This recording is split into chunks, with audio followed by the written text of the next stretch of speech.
Comme des oiseaux déploient les ailes sur leur couvée, ainsi l'Éternel des armées étendra sa protection sur Jérusalem. Il protégera et délivrera, il épargnera et sauvera. Ésaïe 31, 5. Le Seigneur nous protégera des dangers invisibles. J'ai rencontré un ami en Hollande qui me rapporta ceci.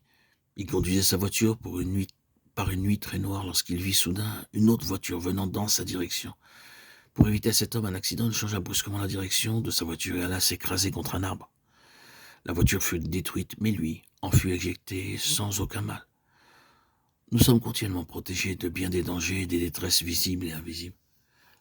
Chacun sera comme un abri contre le vent et un refuge contre la tempête, comme des courants d'eau dans un lieu desséché, comme l'ombre d'un grand rocher dans une terre altérée. Ésaïe 32, 2.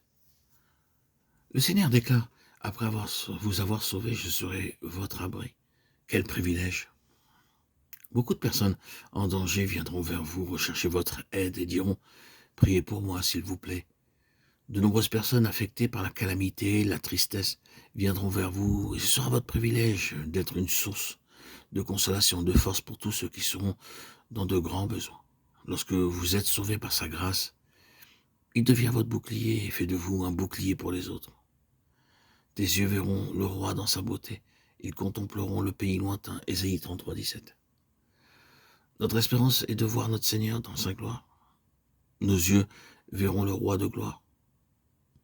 Notre Seigneur Jésus-Christ est appelé le roi des rois et le Seigneur des seigneurs, en 3 endroits différents de la parole. Lorsqu'il viendra pour la 2e fois avec ses anges puissants et ses saints, nous verrons alors sa pleine gloire. Toute l'armée des cieux se dissout, les cieux sont roulés comme un livre et toute leur armée tombe comme la feuille de la vigne, comme tombe celle du figuier. Ésaïe 34, 4.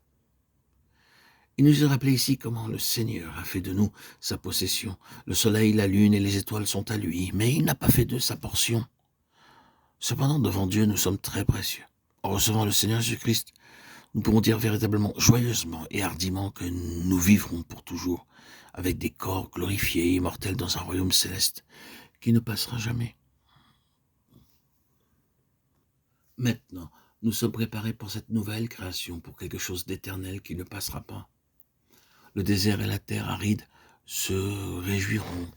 Le lieu stérile sera dans l'allégresse et fleurira comme la rose. Il fleurira abondamment et sera dans l'allégresse, oui, dans l'allégresse, et il exultera.